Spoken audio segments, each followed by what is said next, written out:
Top 5 teams that can make a big jump in 2023 now that the bowl season is wrapped up outside of the national championship game less than a week from now in Los Angeles. These are 5 teams I think can make a big jump in 2023 and contend for conference titles, contend for maybe even CFPs.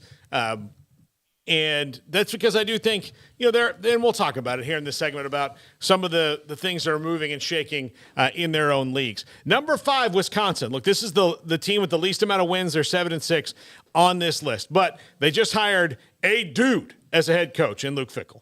They have a developmental quarterback in Nick Evers. They have a quarterback in Tanner Mordecai who can step in and run Phil Longo's offense right away. They're changing things up in Wisconsin, and the Big Ten outside of the top 2 in Ohio State and Michigan and maybe a little bit of Penn State right now, you can make a move if you're in the right spot, because it's not like a conference that is chock full of people dominating right now. This isn't the SEC 4 or 5 years ago where it was just so many. This is a league that you can maybe make a move in pretty quickly, especially when you have a quarterback. And I know that we're biased about Tanner Mordecai, but that's a perfect fit for what they're going to try to do for a year and then develop a guy in the next year. And Luke Fickell's got skins on the wall already. I think Wisconsin, who also wasn't really even that bad when they fired Paul Chryst, has a lot to build on. And I didn't even mention Braylon Allen will be back for the Badgers to play in that offense. Yeah, he's pretty good, isn't he? Yeah. And Tanner Mordecai, think about him.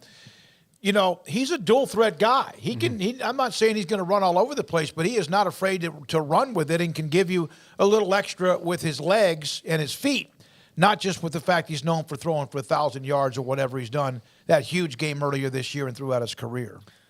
Yeah, I think there's going to be some Big Ten schools that don't know quite what to make of that offense when they have to suddenly see it on a regular basis. I think that that TCU game, too, shows that the Big Ten, we're going to be physical and screw all your speed and all that, gimmicky offense. And not that the entire Big Ten's just played vanilla football or old school football by any means, but that was kind of the Michigan mantra in so many ways. We're just going to line up and be physical and run them over. And it's like TCU's like, no, we got great athletes. We're going to run right by you, pal. And so I think that, that kind of sort of mentality with Wisconsin, I mean, you're not getting Mordecai if you're not going to throw it around 50 times a game, and maybe in this case, he doesn't have to do quite to that extent. Yeah, he's got Braylon Allen. And he'll be able to have more of a balanced attack than he's been a part of, or won't be as relied upon as he maybe has been. So, I think he's a good bridge quarterback. He'll put up big numbers.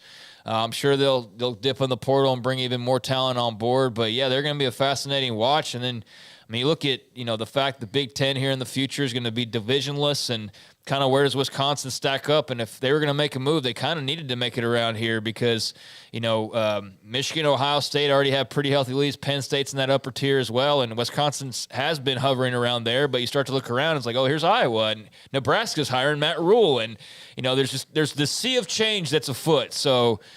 Wisconsin's not going to be left out, and I think they made a great move and a great hire. Yeah. By the way, Mordecai's not a guy that's going to. You look at his numbers, 100 yards to it, but he can get you extra time with his feet, and is not afraid to run with the football. Can he get a first down on 3rd and 6? Yes. Yep, absolutely. That's what you want out of your quarterback. Number 4, North Carolina. Drake May's coming back, and look, they did not close the year. At all how they'd want to. Three straight losses to close the year, including the bowl game and the conference championship, or maybe 4. I mean, they just did not close it the way they wanted to. But I will say this: with Drake May coming back, Mac Brown knows what he's doing when it comes to recruiting. I mean, that's clear. The portal makes it even easier. Guys are going to want to come play with Drake May. They already have a couple, but there's going to be some more. They lose Josh Downs, and their key is just going to be getting better on defense, which I think they will do. And I do think things are about to get shaken up in the ACC. Unfortunately for Wake Forest, they're probably going to take a minor step back. I think Dave Clawson's a fantastic coach. I think he's going to win as long as he's at Wake Forest, and if he goes somewhere after that, he'll win there too. But I do think that problematically for them, they're losing the greatest quarterback they've ever had. They're going to step back a little bit. It looks like Clemson is in a bit of a funk, and they're trying to figure out who they are again. And so they are vulnerable. They're still going to be Clemson. They're still going to be good, but they are vulnerable. And so the ACC is opening up, and I think UNC can certainly make some noise. It went from 9-1 to 9-5. Yeah. Over the last month of the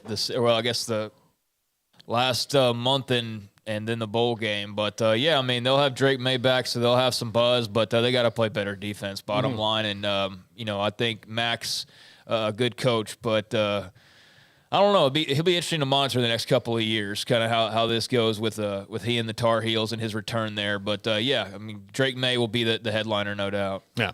Number 3, Washington, a team that has Michael Penix Jr. coming back. And just in the first year of Kalen DeBoer, they beat Texas in the Alamo Bowl.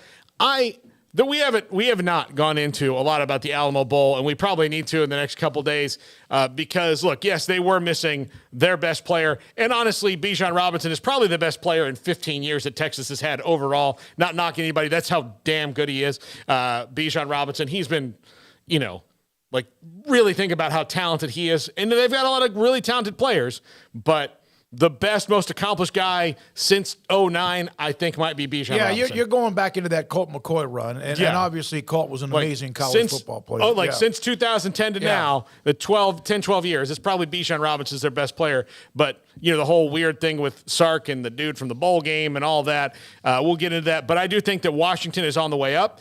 They certainly seem to attract people. The Pac-12 is in flux, and you saw it this year. It was a great league all the way around. And I think Penix, another year in the offense and another year as a veteran is going to be a key thing.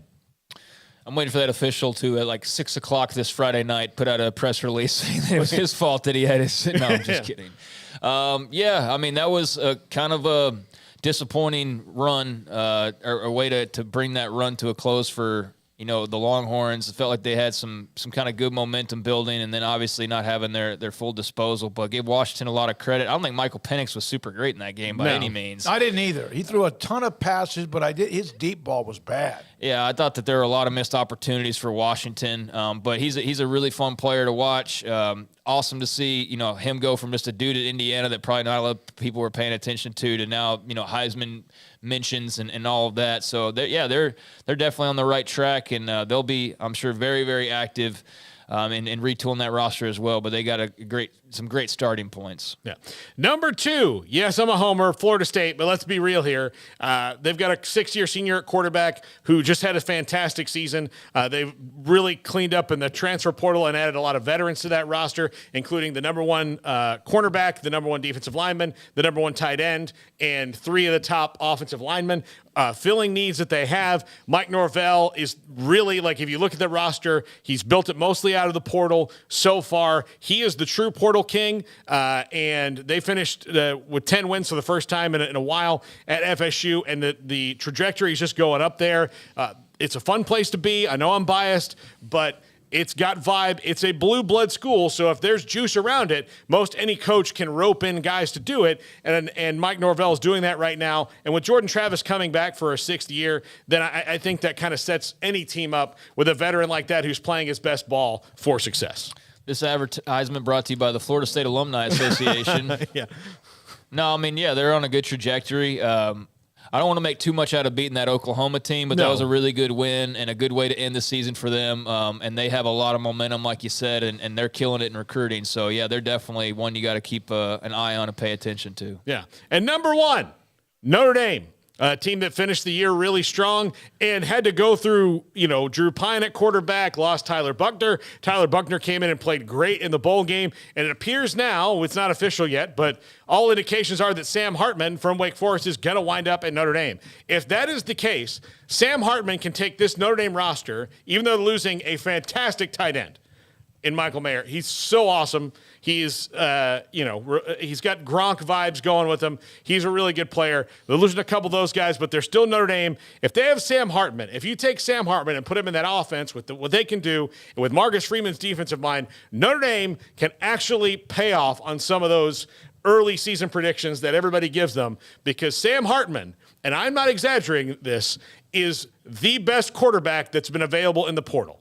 No offense to Devin Leary, who's really good. No offense to anybody else. Sam Hartman is a winner. That guy can play ball, and he is about to be in an offense that is really going to showcase him. I like that for Notre Dame, and I'm a big Sam Hartman guy, as you can tell, and I think that's going to work out well, if that's indeed what happens. But, Weren't they It's not supposed official. to be in the Big Ten by now?